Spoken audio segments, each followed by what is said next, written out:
Okey, bismillahirrahmanirrahim. Assalamualaikum, selamat sejahtera. Selamat kembali ke channel saya. Hari ni kita nak bincangkan set seterusnya, iaitu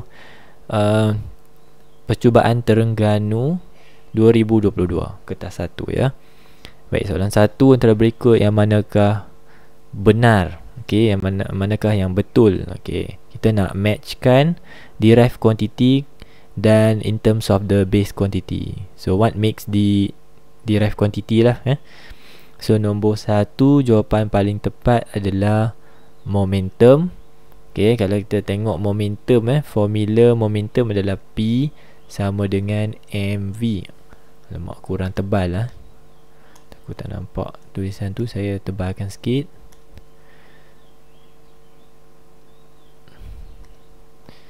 Okey, P sama dengan mv. So dalam unit momentum kita ada mass, iaitu kg. Okey, kemudian kita darab dengan unit of velocity ms negatif 1. So this is the unit for momentum. Okay, unit untuk momentum. Nampak ke kenapa dia jadi macam kabur sikit? Okay, so in terms of base unit, kita boleh tengok yang tertulis pada table ni adalah M, yang mewakili mass, iaitu dalam kg. Kemudian darab dengan length, iaitu meter. Kemudian bahagi dengan time, iaitu second. So bahagian atas saja kg darab M, kita dapat kgm. S di bawah ni kuasa 1, bawa naik atas jadi kuasa negatif 1. So both match up sepadan. Okay, sepadan. Kenapa dia jadi macam kabur-kabur ni? Okay, tebalkan sikit. Okay, so nombor 1 C. Nombor 2, diagram shows a cutting of ticker tape produced by the motion of a trolley. What is the type of motion? Okay, pertama pelajar, pastikan anda perhatikan arah direction ataupun arah gerakan, direction of motion. Ya, ini kepala anak panah gerakan tersebut. Okay, so tips dia adalah bila awak tengok arah kepala anak panahnya ke kiri, maka U nya berada di sebelah kiri. Kalau kepala anak panah sebelah kanan, so U duduk sebelah kanan. Yang itu awak kena establish dulu. So we have established that this side shows the initial velocity, which is U, and this right hand side here is the final velocity. Okay, daripada situ awak expandkan pemahaman awak, which is during the initial velocity, the distance between the two dots is close to each other. Nampak tak titik ni? Dot-dot yang dibuat ni berada hampir. Apabila titik tu hampir, kita boleh assume bahawa motion ataupun lajunya, the velocity low ataupun slow. And vice versa, during the last part of the tape, it is moving fast, bergerak pantas, bergerak laju. Okay, next step yang ketiga is for you to understand what kind of motion is experienced by the trolley. So from slow, kenapa saya guna perkataan from? Sebab dia bermula di sini kan, U. So it is moving from slow velocity to fast velocity. Apa motion paling tepat bila satu objek tu mula-mula dia gerak perlahan lajunya, kemudian dia gerak lebih laju? Itu tidak lain tidak bukan adalah konsep pecutan ataupun motion pecutan. Pecut bermaksud, kalau saya kata seorang pelajar memecut ke arah bola. Maksudnya dia mula-mula dia slow jog, lepas tu dia lari laju-laju lah. Itu maksud pecut. Okay, memecut. So the velocity increase. Okay, velocity increase. Nombor 3. How is the condition of heavy trolley to start it motion and to stop it motion? Okay, the word here refers to a heavy object, which is the trolley. Okay, so whenever object is heavy, meaning that it have greater mass. Okay, greater mass means the object have greater inertia. Akan ada inertia yang lebih besar. Okay, and then you know from there that setiap objek yang ada inersia besar, dia ada tiga kesan. Yang ni banyak kali saya ulang kan. It is hard to move, hard to stop, hard to change direction. Okay, so nombor 3, A, hard to start, hard to stop. Satu lagi, hard to change direction because of the inertia. Okay, terus nombor 4, antara berikut manakah unit bagi momentum? Kan tadi dah kan 4, jawapannya B. Kita dah pun saya dah pun tunjukkan tadi bagaimana awak dapat unit momentum. Next, number 5, table tennis player ready to hit a ball. The impulsive force is produced when, okay, macam mana nak menghasilkan impulsive force? Impulsive force F equals to M V minus U divide by T. Okay, so the best answer is C, by hitting the ping pong ball. So by hitting the ping pong ball, meaning that it have both will have an impact time. Akan ada sentuhan. Dan sentuhan itu mengambil masa selama beberapa millisecond atau microsecond. Mungkin millisecond lah. So, in order to have impact time, untuk memastikan dia ada masa sentuhan, dia mestilah bersentuh dengan cara menghentam. Alright. So, the theory is whenever the impact time is small enough, kalau masa sentuhan tu sangatlah pendek, maka impulsive force yang dihasilkan besar.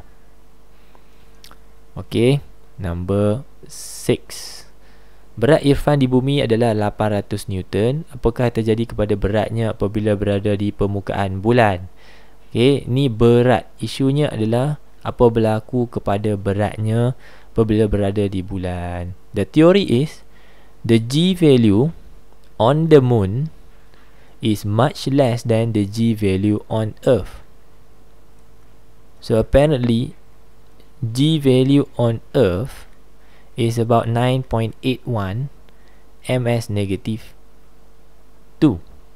So moon lagi rendah pada 9.81 lah.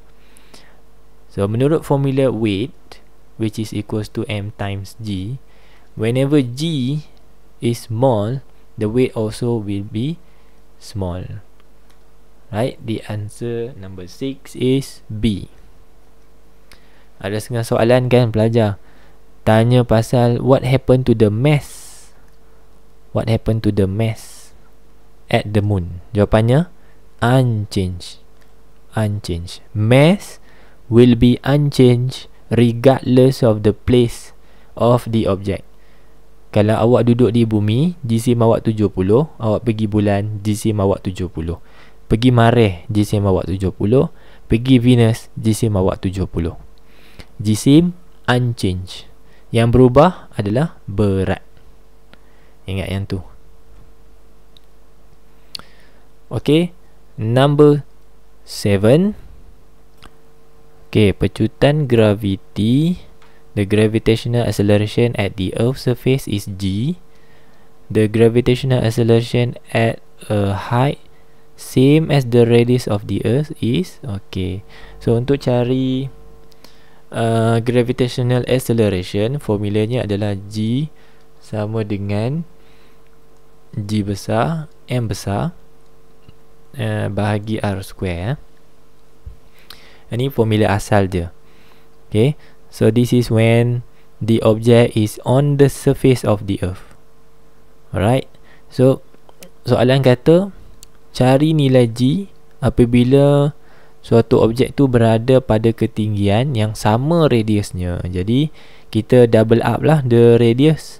Okay, nilai R ni kita ganti sebagai 2R, kemudian kita squarekan macam gitu. So kita dapat yang atas masih sama, GM bahagi dengan 2 kuasa 2 4 R kuasa 2 R kuasa 2. So kita bandingkan pada bahagian yang sebelah kanan, which is here, GM bahagi R square,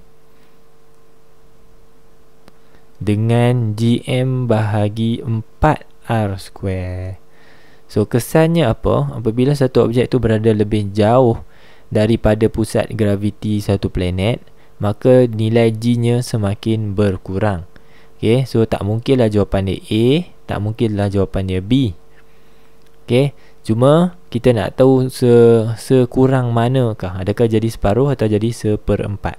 So jawapannya kita dapat 1/4. G nya telah berkurang sebanyak 1/4 daripada asalnya. Okay, so nombor 7 D.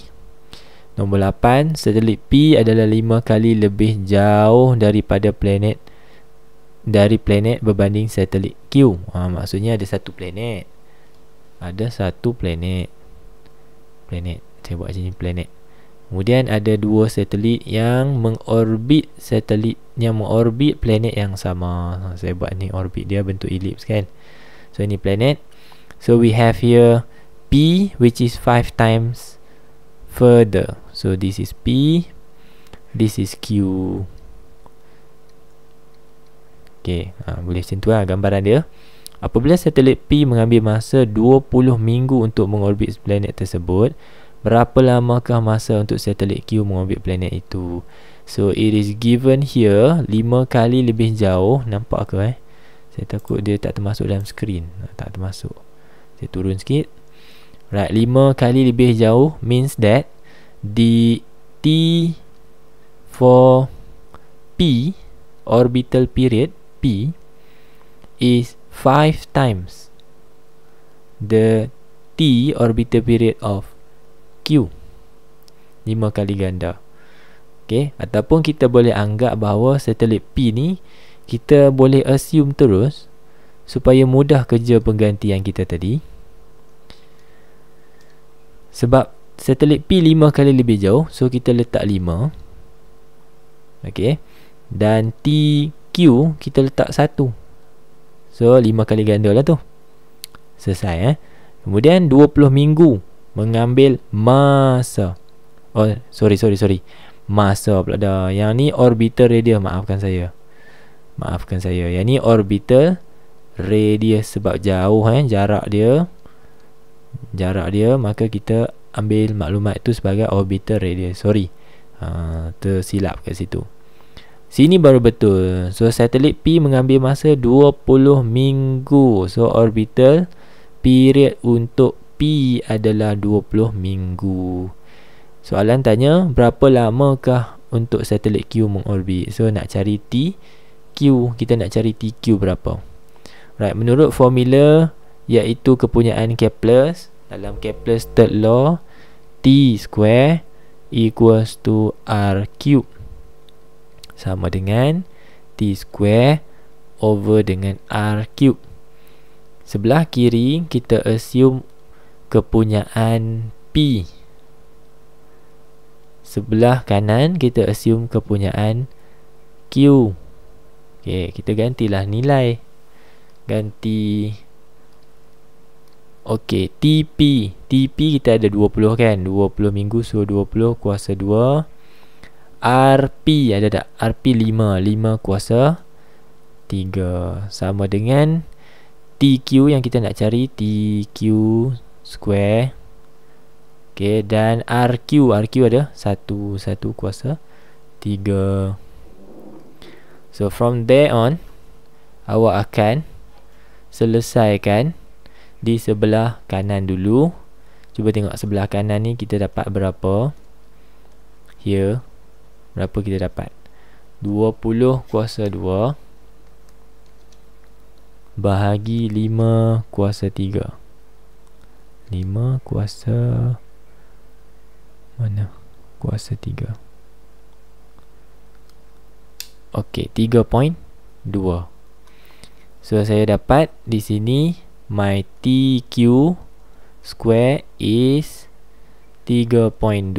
Kemudian 1 kuasa 3 ni 1 lah kan. So my TQ is actually square root of 3.2. So square root answer saya dapat 1.7888, which is round off to 1.79. So nombor 8 dapat A. Kepler's law nampaknya sangat famous, sangatlah kerap diuji dalam trial awak.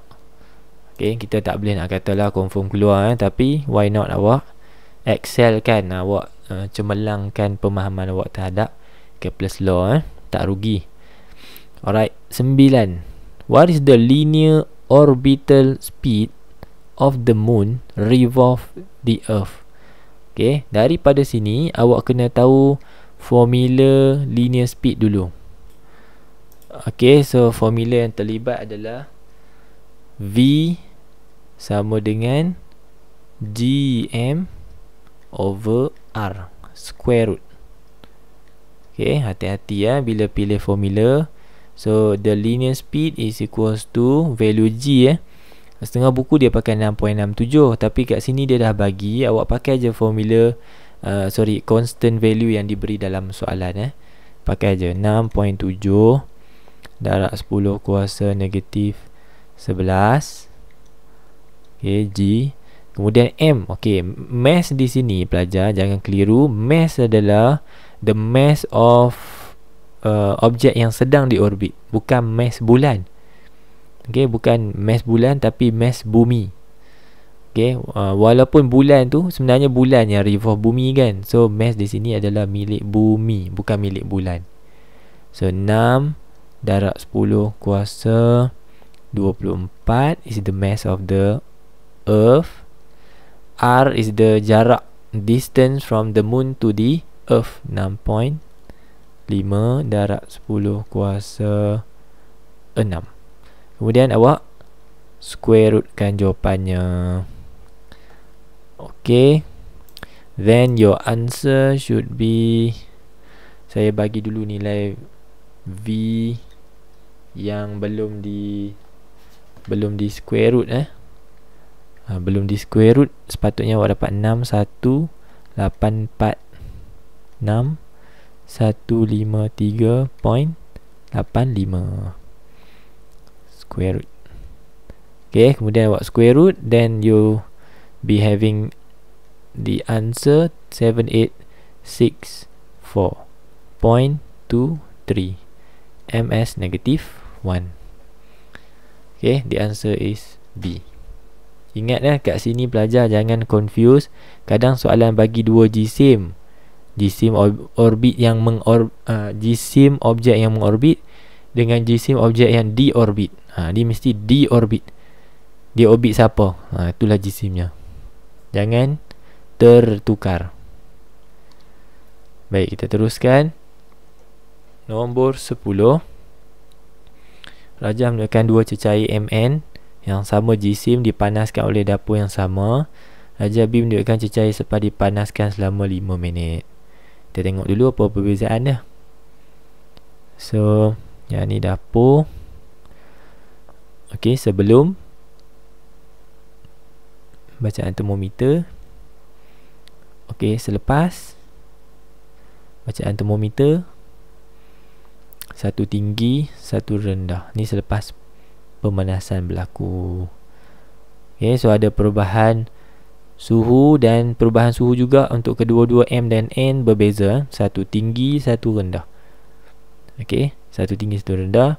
Dan kita dapati juga diberi dalam soalan bahawa nilai specific heat capacity for M and N are different. beza.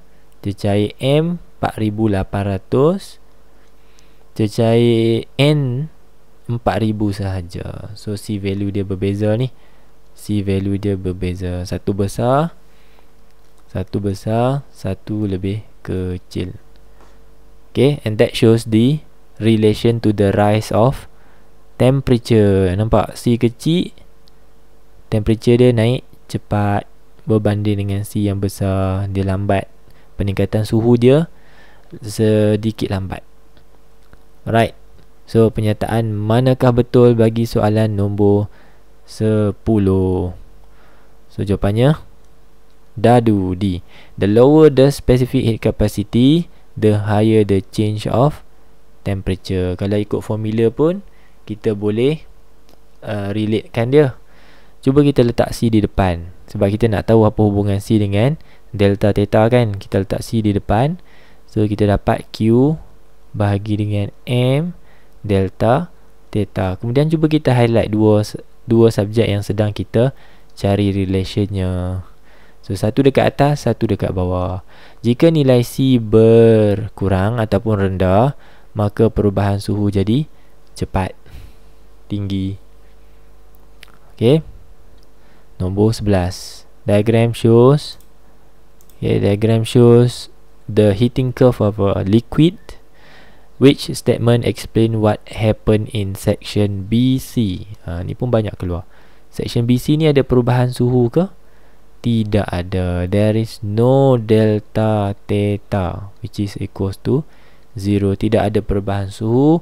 And this also shows the latent heat. Latent L-A-T-E-N-T, latent heat. Okay, haba pendam. Kenapa? Kenapa kita panggil pendam? Sebab kita tak nampak perubahan suhu. Okay, so 11 jawapannya D. Because the liquid experience a change in phase from liquid to gas without any change in temperature. Sebenarnya ini berlaku perubahan fasa. Sebahagian daripada liquid sudah pun bertukar kepada gas. This is liquid. Macam mana saya tahu mula ni liquid? Sebab soalan kata ni menunjukkan lengkung pemanasan bagi satu cecair. So dia bermula dengan cecair. Sebahagian daripada cecair telah bertukar kepada gas pada lengkung BC. Okay, siapa tahu ni specific latent heat of apa? Daripada liquid pergi gas. Specific latent heat of vaporization.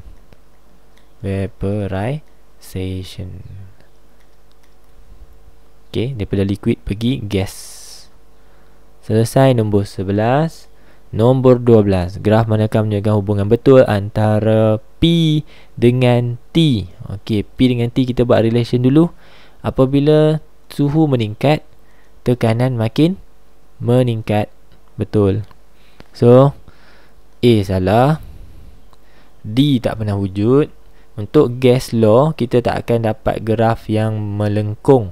Kita akan dapat linear saja. Cuma mula di kosong atau tak mula di kosong. So jawapannya 12 adalah B. Kerana graf kita sudah pun bermula di graf kita berada pada unit, paksi X nya berada dalam Kelvin. So macam saya pesan dalam sebelum-sebelum ni, kalau paksi X dia dalam Kelvin, which is in absolute temperature, the graph are going to start from 0.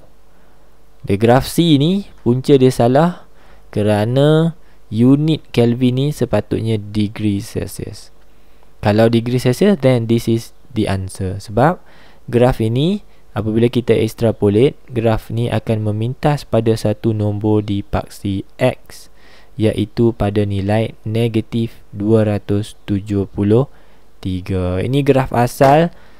Graf asal. Sebelum graf ini kita tambah 273 untuk tukarkan degree Celsius kepada Kelvin. Dapatlah dia B. Okay, so B jawapan yang tepat. C jawapan yang betul tapi tak tepat. Okay, tak tepat lah. So kita pilih yang tepat sahaja. Ni asal dia, C ni asal dia. Okay, cuma slack dia dekat paksi X, sepatutnya degree Celsius, baru betul. 13.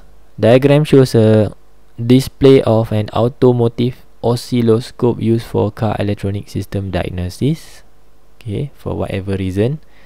Which of the following is the wavelength? Okay, macam mana kita nak cari kedudukan wavelength? Wavelength mesti diukur jaraknya daripada puncak ke puncak yang bersebelahan. Okay, ataupun daripada lembangan ke lembangan, throw to throw, next consecutive throw, lembangan ke lembangan yang bersebelahan. So the best answer will be Z. Alright.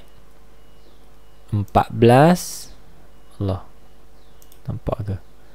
Baik, 14. Diagram shows wavefront propagate from sea to beach. The bay is calmer than the cape. Okay, of course. Kenapa? Soalan tanya apa? The following physical quantity does not change when wave undergo diffraction except. So apakah yang berubah semasa diffraction? Okay, jawapannya apa? So the answer for number 14 is D, the direction. Hal laju tak berubah. Hal laju hanya berubah disebabkan oleh refraction. Frekuensi tak pernah berubah. Mana-mana fenomena pun frekuensi tak berubah. Wavelength, refraction juga. Okay, arah saja memang akan berubah. Dan satu lagi tambahan adalah amplitude akan berkurang. Okay, so amplitude punya jawapan tak ada. The best answer here is D lah. What happen is the direction will be changed. Arah dia, the wave are going to be focused on the cape. This is shows the wave is focused. Okay, gelombang itu difokuskan ke arah cape.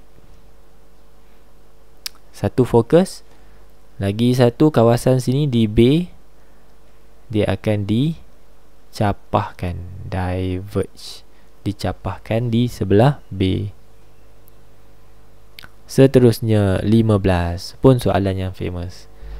Okay, the result of a young double slit experiment were carried out in diagram A and diagram B. The distance between two sources A, dia kata nilai A, and the distance between the source and the screen D are constant. Yang ni penting belajar. Dia buat eksperimen, iaitu eksperimen interference AX over D. Okay, dalam eksperimen ni dia cuma tukar jenis lampu. Okay, the diagram shows the blue light. This is blue light dengan wavelengthnya. Diagram B shows the light P. Warna apa kita tak tahulah. Light P dengan lambda P. Dia punya wavelength dia adalah lambda P. Yang saya nak cerita awal-awal adalah the A value here and D value here are not changed. Maksudnya walaupun tukar cahaya, tapi celah dia kita tak ubah. Jarak antara dua celah kita tak ubah, kita pakai yang sama. Dan jarak daripada celah ke skrin juga kita tak ubah. Meaning that A divide by D are always constant in this experiment. So kalau kita constantkan A dengan D, meaning that kita tinggal di sebelah sana lambda over X. Lambda over X. So this part here are going to be constant. Okay, yang ni kita constant, kita tak ubah. Okay, kita sambung macam soalan. What is the wavelength? Nak cari pula lambda P. So daripada benda relation yang kita buat constant ni, kita dapati bahawa lambda bahagi X untuk warna biru, B, blue, will always equals to the lambda bahagi X untuk cahaya P. Sebab apa? Dua-dua ni sepatutnya bila kita kira, kita dapat satu nilai yang constant. Itu pemahaman pertama yang awak kena establish dulu. Awak kena establish bahawa the A value, kalau awak bahagi dengan D, awak akan dapat satu nilai yang sama walaupun cahaya tu cahaya biru ataupun cahaya tu cahaya B. Sebab tu kita samakan macam ni. Lambda B bahagi XB sama dengan lambda P bahagi XP. Dapat berapa dua-dua ni? Kira yang sebelah sini pun kita dapat, misalnya kita dapat 5, yang ni pun kita kira dapat 5, which is the constant yang kita nyatakan kat sini. Kita tak payah namakan lah dapat berapa. Okay, kita tak perlu tahu pun nilai dia berapa. Yang kita tahu kedua-dua ni akan dapat nilai sama, constant. Okay, saya padam semula untuk kita mula penggantian. So lambda B given here, the blue light, 4.2 darab 10 kuasa negatif 7 bahagi XB. Okey, XB pula pelajar dekat sini. Okey, kita ada beberapa X. X is the distance between two consecutive dark fringes. So untuk P, untuk blue light, kita ada 5 axes in a span of 1.8 cm. Meaning that X kita bukan 1.8 cm. Okay, X kita adalah 1.8 bahagi dengan 5. Sebab ada 5X kan. Ada 5X sama dengan 1.8. Kita cari X dulu. Okay, so 1.8 bahagi 5, 0.36 cm. Maka kita ganti kat sini lah, 0.36 cm. Macam tu. Okay, lambda P, soalan suruh cari lambda P berapa, tapi XP kita boleh cari. Sini ada berapa X? 1, 2, 3. So ada 3X dalam 1.45.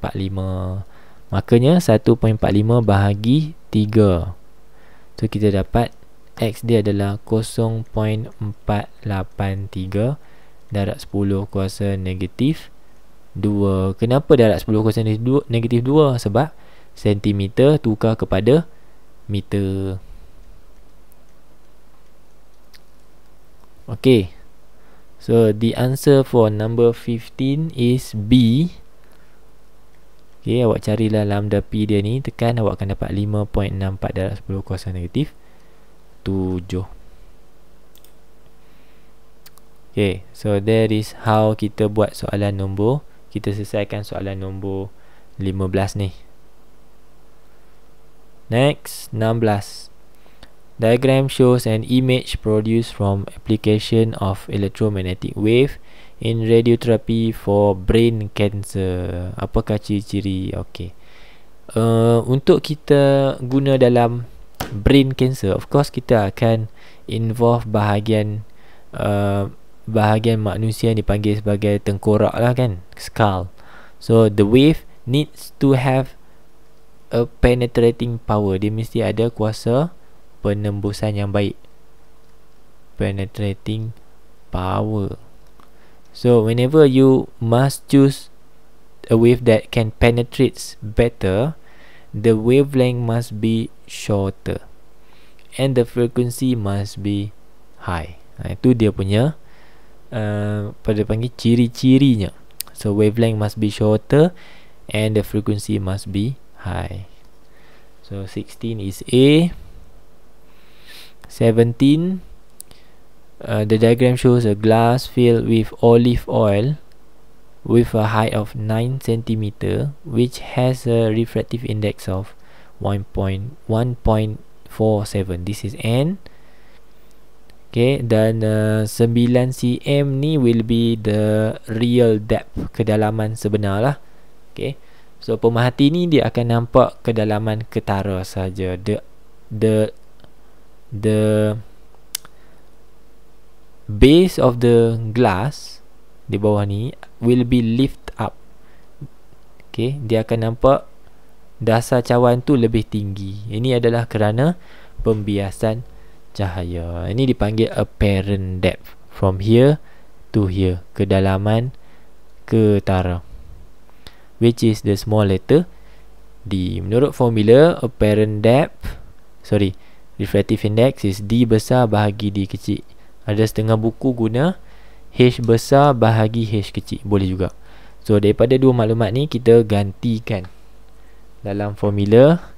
Kita nak cari D kan. So N berapa tadi? 1.47 sama dengan D besar, which is berapa tadi? 9. Okay, bahagi dengan D kecil. So D kecil is 9 bahagi 1.47. 9 bahagi 1.47. So dapat 6.12 6.1224 kan, sentimeter. Sebab kita masih lagi guna sentimeter di atas. Kenapa saya tak tukar? Sebab pilihan jawapan saya nampak semuanya dalam sentimeter. So kenapa perlu kita tukar? Unless paper 2 unless paper 2 tukar meter. 18. Wait 18, alright. Rajah menunjukkan cahaya bergerak melalui satu bongkah kaca. What is the refractive index of the glass block? Right. Sebelum awak selesaikan soalan ni, ketahuilah bahawa fenomena yang sedang berlaku adalah satu cahaya cuba menembusi keluar satu glass block, tetapi didapati bahawa cahaya yang keluar ataupun cahaya yang terhasil menyebabkan the light here is lying in between two mediums. Okay, dia lie in between two mediums. Duduk betul-betul berada betul-betul di antara dua medium, lalu membentuk sudut pembiasan 90 darjah. We call this phenomena as a critical angle. Okay, berlakunya sudut genting. Sudut genting or C, critical angle, is the angle of incidence in which the angle of refraction is 90 degree. Sudut genting ni apa pelajar? Sudut genting adalah sudut 7. Saya ulang. Sudut genting adalah sudut 7. Saya ulang lagi sekali. Sudut genting adalah sudut 7 apabila sudut pembiasan 90. Tengok tak sudut pembiasan 90? Okey, sudut 7-nya di mana? Itu maksud critical angle. Sudut 7 mestilah daripada garis cahaya kepada normal line. Ni kan normal line. So this is the angle of incidence, which is now the critical angle. Sebab apa kita panggil sudut 7 ni critical angle? Sebab sudut pembiasannya 90 darjah. Nampak tak? Sudut pembiasan dia 90 darjah. So we are going to calculate what is here. What is the angle remaining here? Remaining angle here. Okay, apa yang tinggal dekat sini? Kawasan biru ni. So we have here 42 on the upper side. Okay, sudut ni dan sudut ini membentuk 90 darjah juga. Sini dengan sini 90 juga. So must be 90 minus 42. Okay. So dapatlah sudut 7-nya ataupun sudut gentingnya 90 tolak 42, kita dapat 48 darjah. Daripada situ, from the C value that you have obtained, you are going to use the formula of refractive index. Another one is 1 over sin C, which is the value C yang awak dapat tadi, 48. Okay, C di bawah ni is the critical angle yang awak dapat tadi, 48. Alright, masuk nilai 1 bahagi sin, tekan dulu sin 48. Lepas tu awak bahagi 1 bahagi answer sin 48, awak dapat 0.743 something. 1 bahagi answer dapat 13456. 1.3456. So this is a round off, okay, to 1.35 D. Right, tu saya cerita panjang lebar tu, harap boleh membantu. 19. The following diagram shows the path of light ray Yang manakah benar? Okey, pertama kita akan tengok nombor 1. Betul tak cahaya paralel masuk dalam kanta cekung tiba-tiba terbias diverge? Betul ke sifat kanta cekung adalah diverging lens? Betul. Concave diverge, convex converge. Nombor 2. Betul tak cahaya lalu betul-betul atas prinsipal axis dan lurus saja? Tidak mengalami sebarang pembiasan. Betul. Because it is passing through the normal line. Sebenarnya dia tengah lalu dekat kawasan normal line. So no refraction. Betul. Okay. Yang tu dua kena faham dululah. Kemudian kita tengok nombor 3. Ada pernah tak awak lukis macam ni? Cahaya jatuh dekat kanta, tiba-tiba tembus masuk dalam F belah sana. Tak betul. Tak mungkin jadi macam ni. And never be focus on the F on this side. Okay. So nombor 3 salah. Okay, nombor 3 salah. Tinggal kita nombor 4 untuk kita tentukan.